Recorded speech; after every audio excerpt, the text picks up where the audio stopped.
இன்றைக்கி செய்ய போகிறது பூரண கொழுக்கட்டைங்க. எப்படி செய்யுதுன்னு பார்க்கலாம் வாங்க.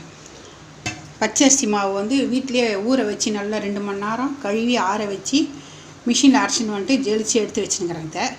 2 கப்பு மாவு இது பச்சரிசி மாவு. கொஞ்சோண்டு எண்ணெய் ஊற்றிட்டு இந்த 2 கப்பு மாவும் இதிலே போட்டுடலாம்.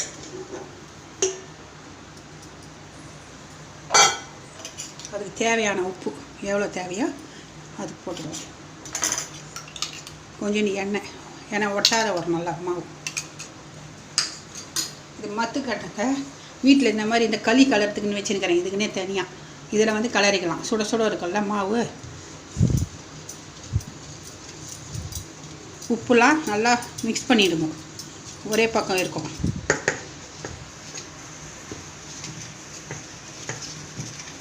மிக்ஸ் பண்ணிவிட்டு தண்ணி பாருங்கள் எப்படி கொதிக்குது. இந்த மாதிரி கொதிக்கணும் தண்ணி. சொலன்னு நல்ல தண்ணி சொலன்னு கொதிக்குது பாருங்கள். இப்போது ஆஃப் பண்ணிவிட்டு இப்போ கொஞ்சம் கொஞ்சமாக ஊற்றி மிக்ஸ் பண்ணலாம். ரொம்ப ஊற்றக்கூடாது, கொஞ்சம் கொஞ்சமாக தான் ஊற்றி மிக்ஸ் பண்ணலாம்.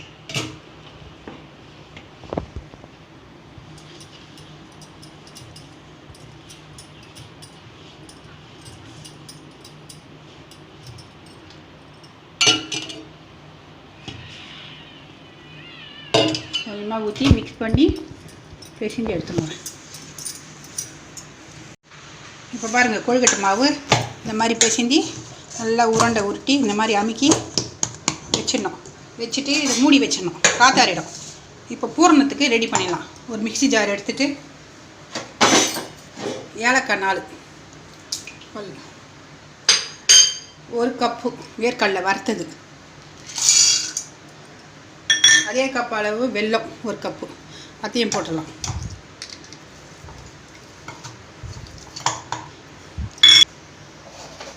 பொடி பண்ணின்னு வந்துடுறேன் மிக்ஸி ஜார். இப்போ வெல்லம், ஏலக்காய், கலக்காய், வேர்க்கடலை போட்டு வந்துட்டேன் பாருங்கள் மிக்ஸி ஜாரில். இது அப்படியே வச்சுக்கலாம். இது கொழுக்கட்டை ஆச்சுங்க. கொஞ்சம் எண்ணெய் தடவிக்கலாம்.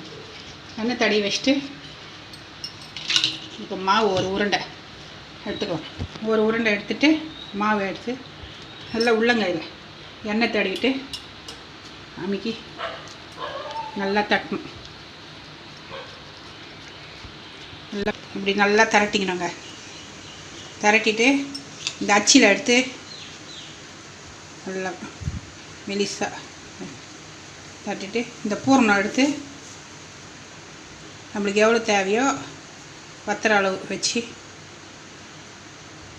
இதை அப்படியே மூடிட்டு இந்த ப்ரெஸ்ஸிங்க்கு இது பாரு அப்படியே மூடிட்டு ஓப்பன் பண்ணி பார்க்கணும். இப்போ ஓப்பன் பண்ணி பார்க்கலாங்க.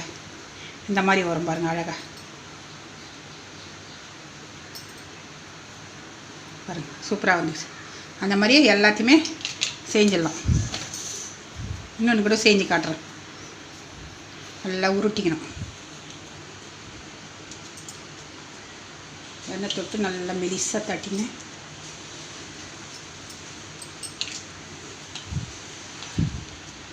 இது மேலேயே ஊற வச்சு தட்டிட்டு இந்த பூரணம் நம்மளுக்கு எவ்வளோ தேவையோ அதே மாதிரி வச்சுட்டு மூடி ப்ரெஸ் பண்ணிடணும்.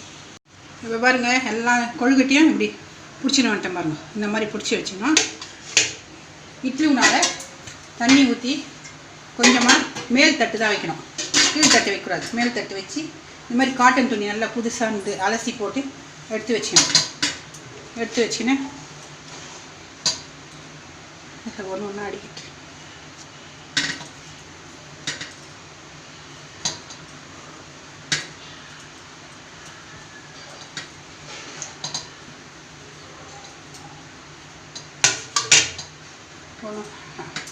ஒன்று அடிக்கிட்டு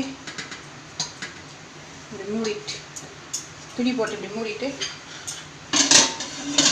இதுவும் நான் மூடிட்டு கேஸ் பார்த்து வச்சுட்டு ஸ்லோவில் விட்டுடணும். ஸ்லோவில் அதே வேகணும். ஒரு 5 நிமிஷம் பார்த்து ஓப்பன் பண்ணி பார்க்கலாம். இப்போ 5 நிமிஷம் ஆயிடுச்சுங்க. ஓப்பன் பண்ணி பார்க்கலாம். பாருங்க, நல்லா வெந்து போச்சு. நல்லா வெந்து போச்சுங்க. இந்த மாதிரி வெந்துடணும். கேஸ் ஆஃப் பண்ணிவிட்டு எடுத்துடுறேன். எடுத்து